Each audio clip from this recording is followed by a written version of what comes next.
Finally, Mohammed Hayatu-Deen has indicated his intention to join the presidential race ahead of the 2023 elections in Nigeria.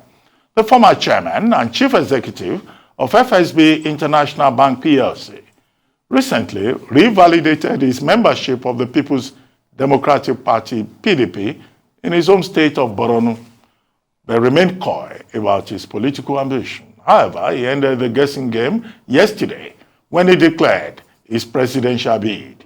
Speaking during a news conference in Lagos, Hayatudeen said if elected president, he will provide a space for Nigerians to express their gifts through industry, hard work, and innovation. He called on Nigerians to support him to create the conditions for national rebirth and renewal by reigniting the boundless energy, imagination, and creativity of citizens. Arise correspondent Obadioye reports. With about 360 days before the February 25th, 2023 presidential election, former chairman of the Technical Committee on Privatization under the Umaru Yar'Adua's administration, Mohammed Hayatu-Deen, says as an economist and a detribalized Nigerian with vast management experience, he is so confident that he is suitable to lead Nigeria as its next president. Our interaction today is the first step in a journey that would make our lofty dreams come true. I therefore ask you to join forces with me to create the conditions for national rebirth and renewal by reigniting the boundless energy, imagination, and creativity of the Nigerian people, and in so doing, give concrete expression to the yearnings and aspirations of our fellow citizens to bask in the glow of the highest standard of living humanly possible. It is for these reasons and much more that I seek to lead this nation by contesting for office of president. For the Harvard Business School and London Business School trained economist, his philosophy of free enterprise economy will in no time transform the nation into a powerhouse on the global scene while truly lifting the Nigerian people out of poverty. Are fully aligned to the innate strength and entrepreneurial disposition of the Nigerian people. Therefore, I want to give the Nigerian people ample space to put on vivid display their God-given gifts of enterprise, expressed through industry, hard work, and innovation.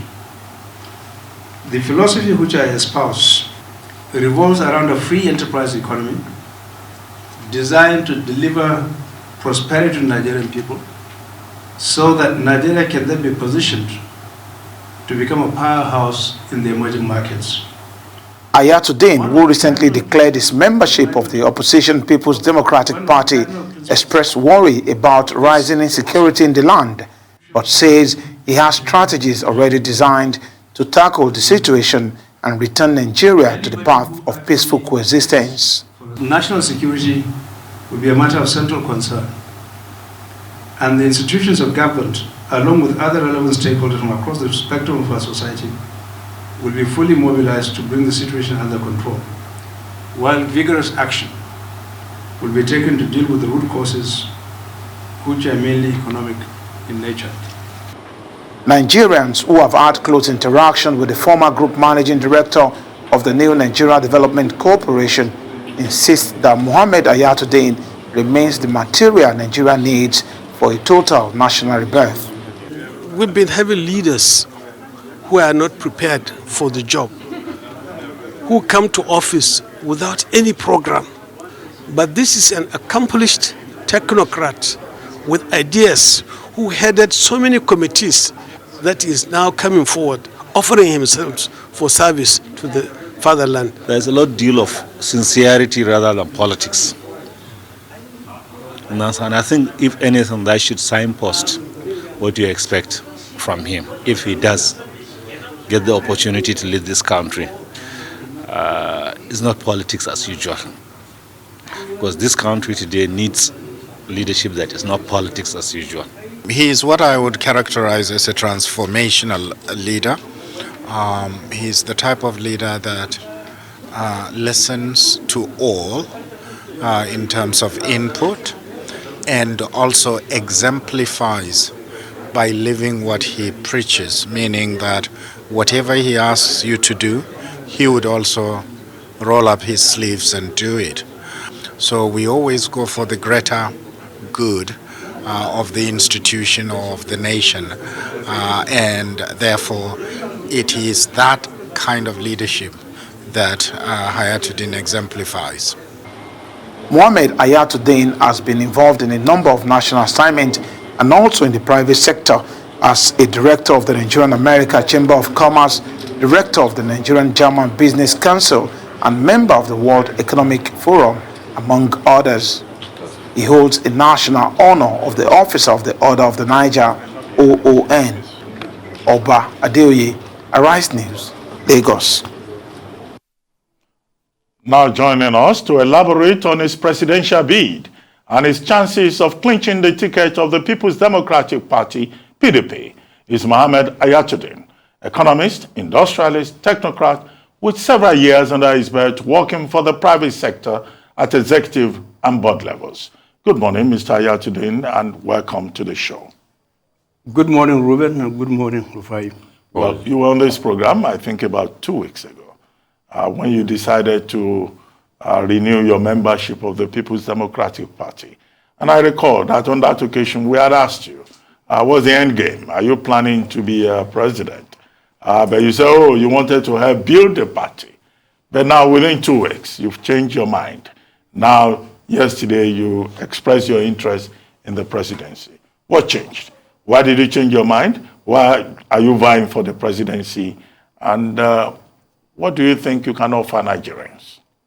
Thank you, Ruben. The task of seeking the exalted office of President of Nigeria is a very serious business. It requires very deep and profound thinking. And over the last 6 months, I've been giving considerable thought as to how I'm going to offer my services to this country. So what has changed is the fact that, number one, I've been thinking about this for quite a while. Number two, I've been gauging the political and social temperature in the country. And I clearly came to a decision that the best way in which I can be helpful to the nation is to offer my services to bring about a radical and transformational change in the country. So that's what has actually changed. But, I mean, the other leg of the question, why do you think you are the most suited person for the job? Well, first and foremost, there are probably 3 things that are critically important. One is skills, second is experience, and the third is character. Looking back at my life, there are a couple of things that actually fortify me for this job. Number one is that I'm an economist by training. The crucial set of issues facing this country today are fundamentally economic and social in nature. So, theoretically and practically, I'm fully equipped to actually understand the underlying dynamics of the Nigerian ecosystem from both an economic and social standpoint. 2 is the fact that I believe that I've been a very good student of strategy. Strategy is about defining the long-term strategic outlook of a country. And my experience would suggest that over the last 30 years, I've been involved in a number of strategic planning exercises, both at work, in NNDC where I was Group Chief Executive, and also at FSB International Bank. But I've also been involved in a number of other extracurricular activities dealing with such programs as the Nigeria Economic Summit Group, the Vision 2010 project, and a host of other important national assignments that has exposed me to the need to actually understand a visioning process and the importance of long-term planning in the nation's development. Therefore, I have a very good understanding of that. Thirdly, I believe I have the character and the judgment to be able to make very sound and important decisions that will affect the welfare of this country. And for all of these reasons and much more, I feel that I'm fully equipped to discharge the responsibilities of President of Nigeria, given where the country is now. Because leadership in and of itself is defined by issues, events, time, and circumstance. No nation is static, and nations therefore go through periods of highs and lows.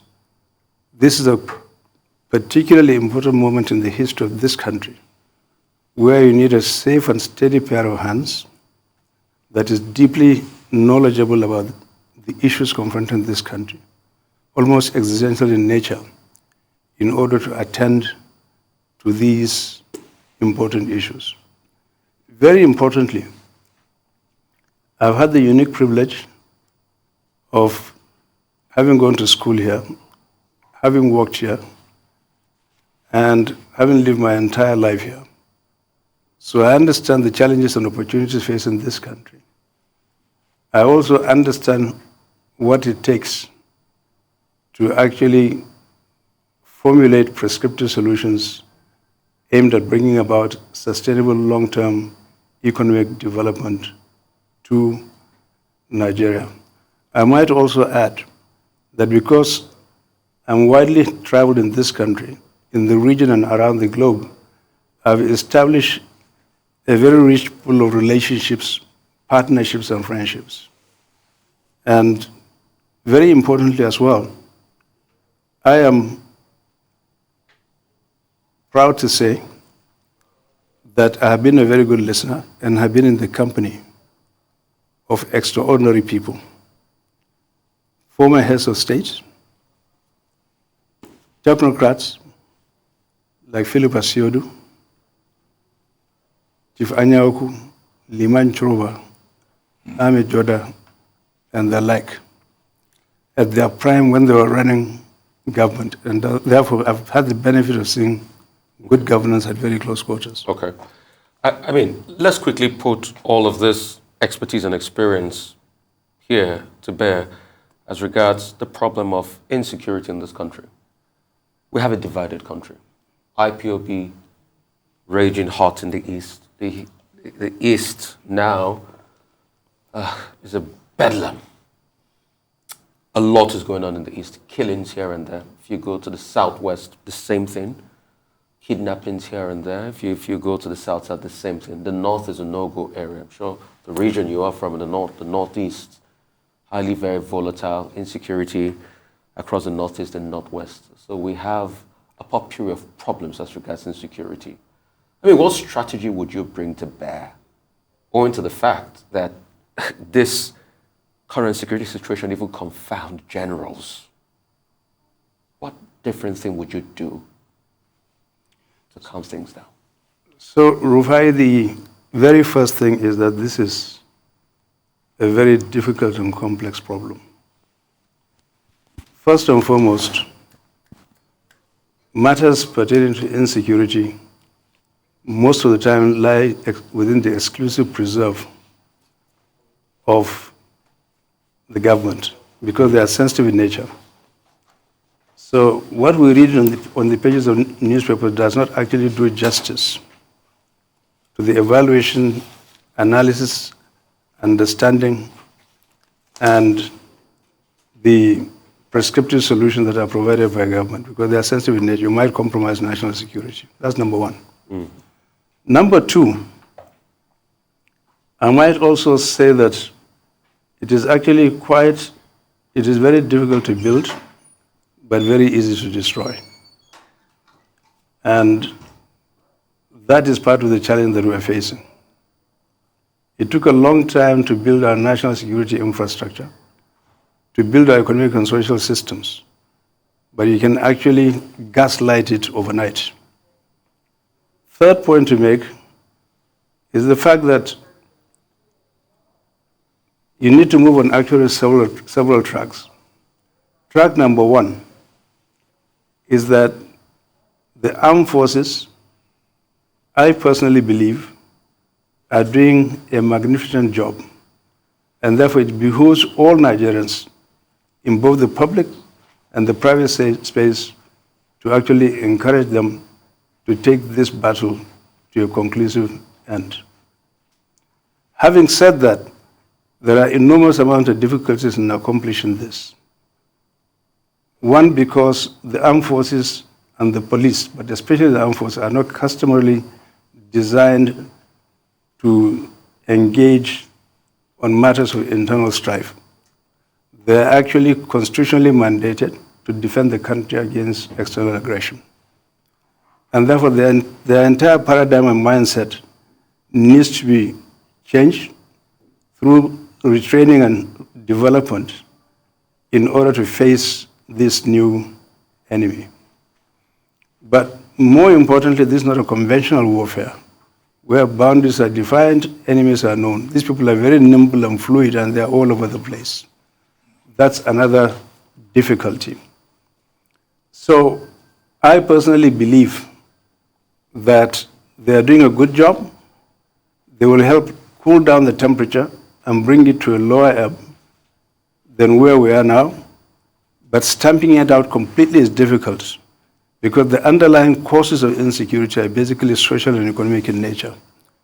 And given the huge youth bulge in this country, the statistics are there for everybody to see, it is pretty difficult to actually catch up with the rate at which people are being economically being disempowered, to actually catch up with the problem. The more you do it, the more they come out like bees and invade the space. So while you are dealing with this from a security standpoint, the root cause of the problem has to be addressed clearly and decisively and quickly. And that is to restore our national institutions. These are economic, social, and cultural institutions so that we can grow national output, expand it tremendously, bring people into prosperity, minimize poverty as much as possible, open up a lot of opportunities for the youth to get productively engaged in social and economic activities so that they can move along the ladder of success. I would say that at a minimum, this is about a 5-year program to be able to deal with this effectively. Okay, on that note, Mr. Hayatu-Deen, we need to take a short break, but when we return, I'm going to ask you a question about how, okay?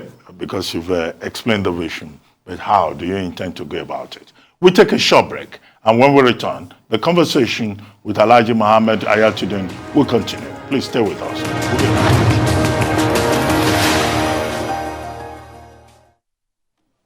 Welcome back to the morning show here on the Arise News channel. Our guest is Alhaji Mohammed Hayatu-Deen, who has just declared interest in the presidential race of Nigeria on the platform of the People's Democratic Party. He's an economist, an industrialist, and a technocrat. Well, you're an economist. We all know that. You were chairman of the NESG. You say you have quality experience, okay, and that you understand strategy. And that the crucial issues facing Nigeria are economic. Now, if you were to become president of Nigeria in the next few months, by next year, what strategy will you adopt? What are the key issues that you think we need to address in this economy, given the conditions we're facing in the world? COVID is there. There is supply chain disruptions as a result of the war in Ukraine. and all of these, global issues, and then our own peculiar problems in Nigeria.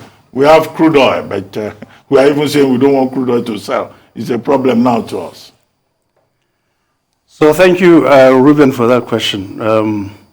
You are quite right to actually link Nigeria to the globe, because Nigeria is part of the global ecosystem. There have been a number of forces that have been shaping the outlook of the globe over the last probably decade. The first, obviously, is globalization, and that has had an impact on a number of entities, industries, and countries in terms of opening up the economic space to transform economies around the world. The second is that because globalization has traveled some distance, it has had a backlash. Because of, people feel alienated in their own countries. Foreigners are taking their jobs. There are issues of huge population migrations, immigration taking place. And so you see the rise of ultranationalism in many countries. In America, in Asia, in Europe, Britain itself. The Brexit thing is a direct fallout of globalization. The third major thing is climate change. The Earth's temperature is going to increase from about 3% to 5% by the year 2100, approximately 80 years from now. The devastating effect on that, on countries around the world, can best be imagined. And there are so many of them, and we know them. We need to cope with that. The pandemic, like you rightly pointed out, has been very severe. It's been very disruptive. Outputs have contracted. Many businesses have completely closed down. And it has resulted in disruption to supply chains.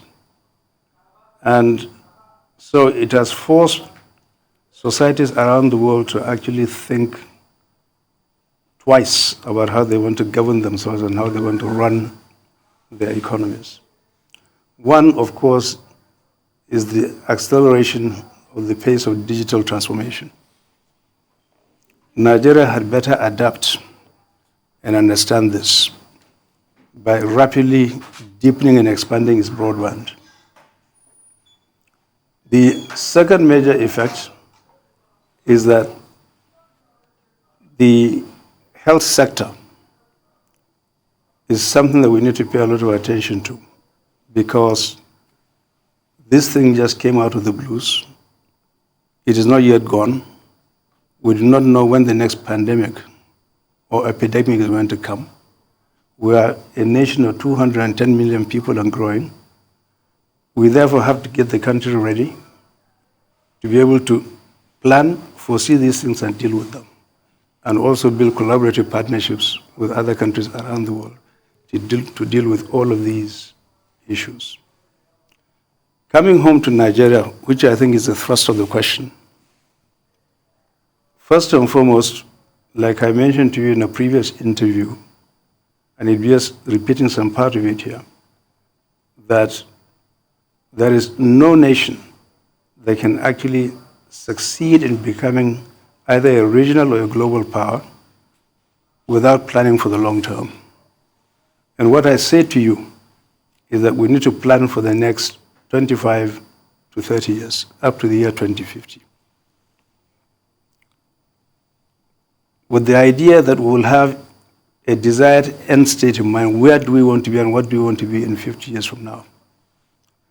We work ourselves backwards by having 3 development planning cycles, under which during the first cycle you intend to achieve certain aims and objectives, expand it and grow it during the second, and then ultimately become a high-income country by the year 2050 that is fully industrialized, sophisticated, export-driven, and it's a service-oriented economy in the main, a very high-income country. In other words, making Nigeria the 10th largest economy in the world by that time.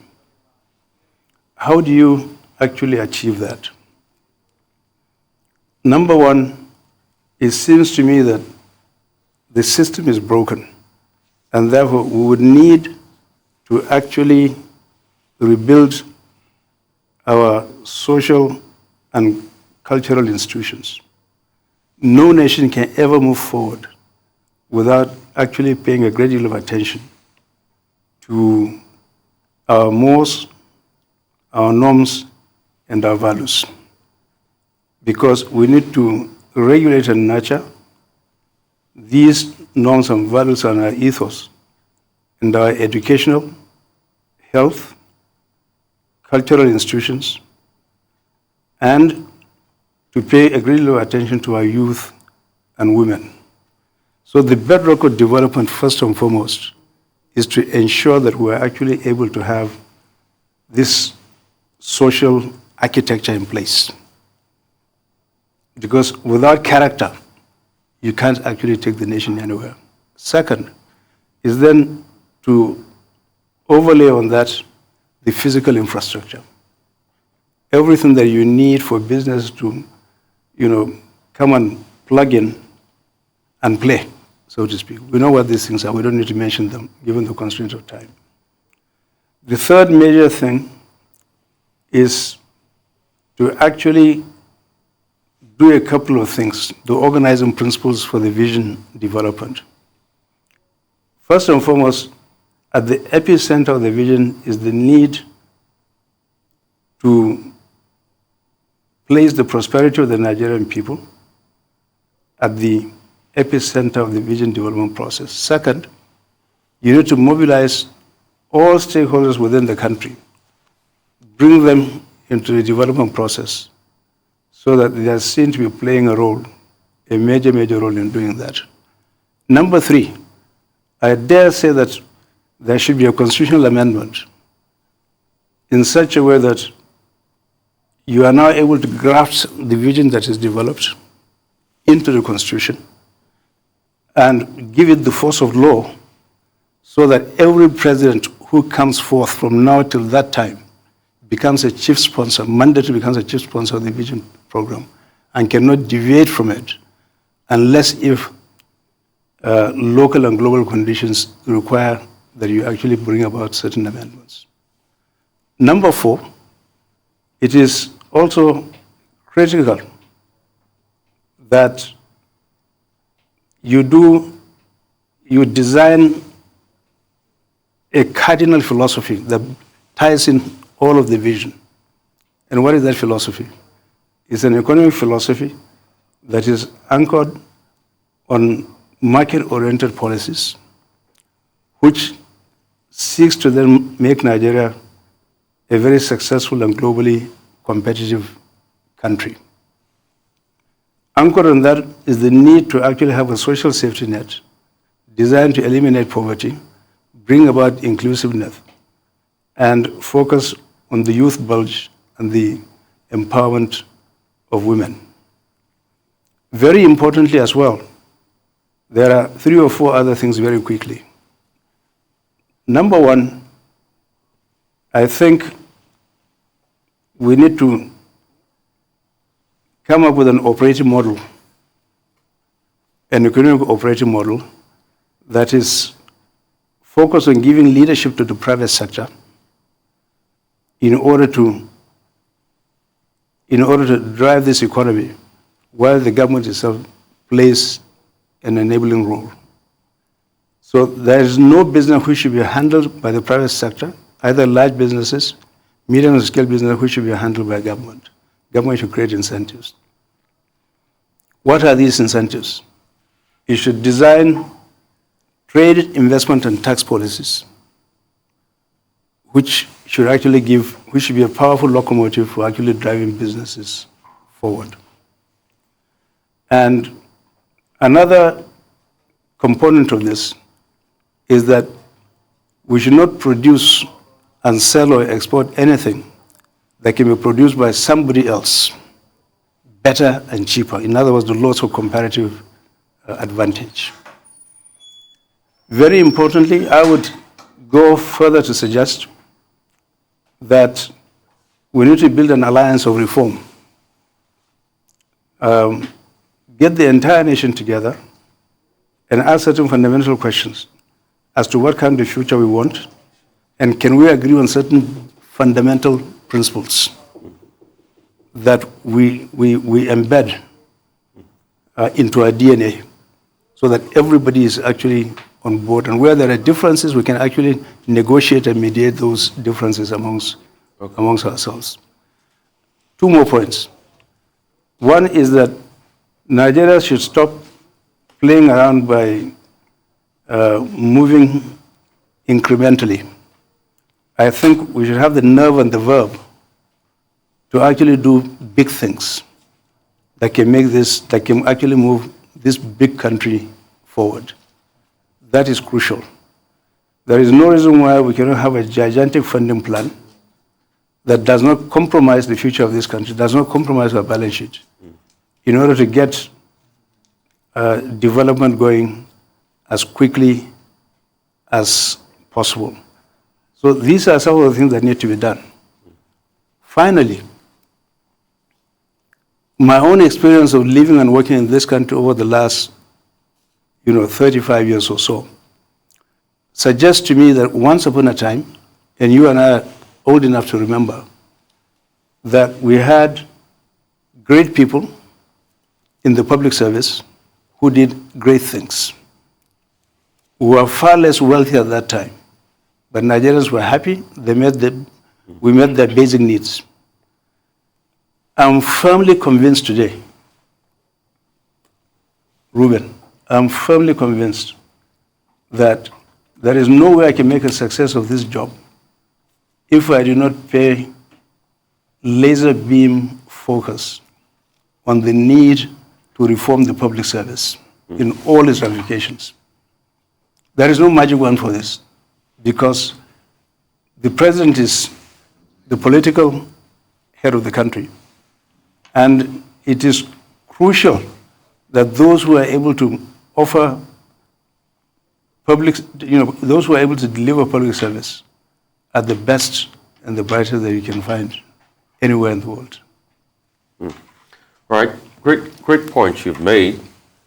A lot of people say, yes, you've talked about revamping the economy and all of that, but they also argue that it's easier said, because all of this can be defeated on the pedestal of interests.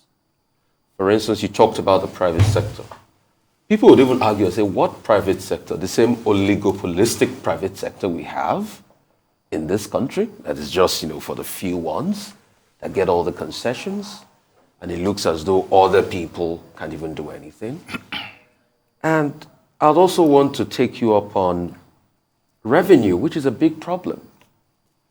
This country collects is projected to collect about 24 billion for a population of about 210 million people.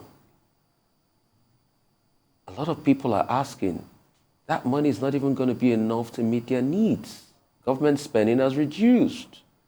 I don't want to make comparison, but you compare with a population of 67 million in the UK, where the government collects 800 billion and still complains it's not enough.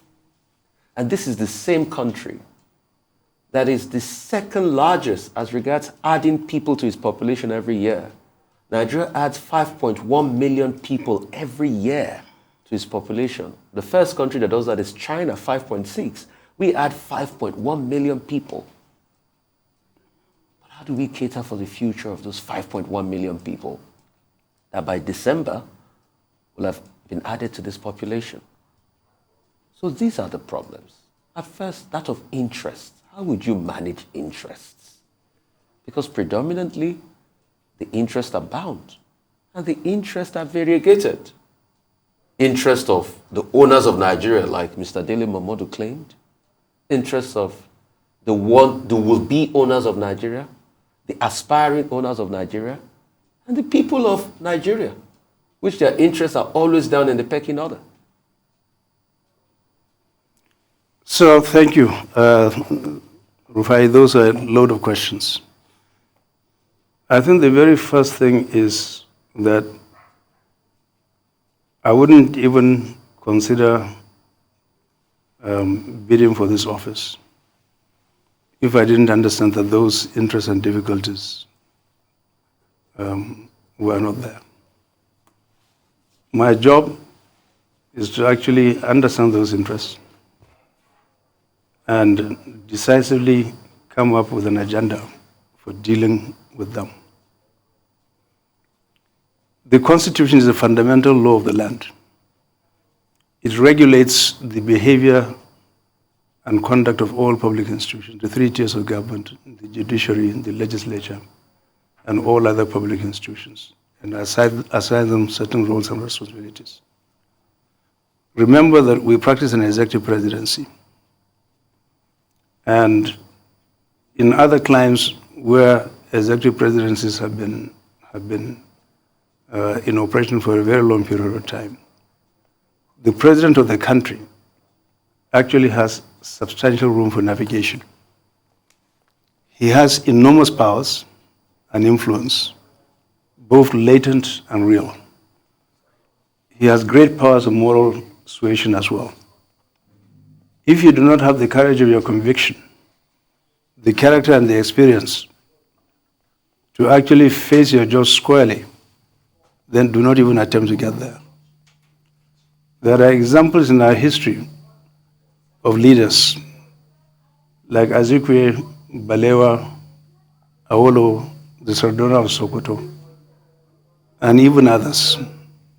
For a brief fleeting moment, Murtala Mohammed, of people who have actually appeared on this scene, put together a governing philosophy and govern in the public interest. And they took a number of very tough decisions, even though the times were different. I think I understand this job. I know what it requires, and I know what has to be done. But I'm not going to be stepping on people's toes all over the place. What if their toes need to be stepped on to get the interest of people? There are ways in which you can actually handle your job by actually building alliances and compromises. You cannot achieve everything on day one, but over a sustained period of time, I believe you will get there. Otherwise, you actually end up burning the house completely, in my view. And everybody in this society plays a very critical role in national development. My understanding of Nigeria today is that none of us is actually completely free of blame in terms of the collective damage that is being done to this country in varying degrees. And what you need are strong institutions and very robust sort of laws in order to check certain abrasive practices. But to go in with a sledgehammer and start beating up everybody can actually be counterproductive and can actually even slow you down. The third component to your question, dealing with the fact that this economy is small for our needs and the size of the population, I couldn't agree with you more. That's in fact our biggest problem. There is no reason why a country like Nigeria should not actually be growing at the rate of 10 to 15% per annum over a sustained period of time, given the right conditions, the right leadership, and the right kind of policies. There is no reason on earth why we shouldn't. And remember, other countries have done it. Other countries have taken on very strong vested interests and have been able to sit across the table with them to negotiate a way out by understanding what is the long-term strategic interest of this country. What you're saying actually speaks to an elite problem. The elite or the intelligentsia of any society are actually the custodians of the conscience and the consciousness of that society. And the elite exists from history in Europe, in Asia, and other places to solve problems, not to create and compound problems. So personal interests and institutional interests are subservient to the national interest. So when you actually maximize outcomes for the entire country, in the process you're actually also serving your own interests. But you can't put your interests first and put the nation behind. Okay. You can never grow and prosper. Well, The Constitution is very clear about the qualifications for the highest office in the land, and that's spelled out in Section 131. But the conversation that Nigerians have been having, there's a lot of emphasis on physical fitness. It's beginning to look like these days now we may have to arrange for all presidential aspirants to come and run 100 meters race so that we can be sure that they are fit for the job or lift weights. So are you physically fit, for this job? That's one question, because it's a tough job. And then the second part is, why the PDP? Because most of your friends are in APC. You are even the chairman of the Economic Transition Committee for the APC. But you are looking in the direction of PDP. Is it because PDP says the field is open for everybody, and APC seems to have taken a decision on zoning the presidency to the south? Okay, so on the matter of physical fitness, I've never had a physical fitness problem in my life. I know that you go through malaria, you go through typhoid and those kind of things. But structurally, in terms of my physical anatomy, I'm as good as anybody can be. That's number one. Number two, my mental acumen is very, very strong. My work ethics are virtually second to none. I've always been a very, very hard-working slave driver all my life. And therefore, I personally feel that I understand the demands of the job. I'm going to roll up my sleeves and execute this function with clarity, precision, and conviction. Most importantly, a tree can never make a forest. Wherever I have worked, I've actually relied on very dynamic, innovative, and highly energetic young men and women who have been able to accomplish almost impossible feats in order to achieve the objectives of the enterprise. It is my intention that I'm going to look out for Nigerians who are the best in class from every nook and cranny of this country and also from overseas. The idea is to tap into that very rich diaspora pool and bring in people. I believe from my corporate experience that you need to decentralize and delegate responsibility to people. Hold them accountable by having monitoring and evaluation systems that are very robust. Incentivize them and tap them on the back when they do well, but be very swift in taking decisive action when people are not performing according to the goals that have been set for them. One thing I will not tolerate in government is this unbridled rent-seeking and corruption. That's the cankerworm that has been actually the bane of this society. Second question you asked, with regards to the PDP, why PDP? I've answered this question before. You asked it. I will answer it again. Number one, I would say that PDP, I think, is the one party that grew organically, that was universal from inception.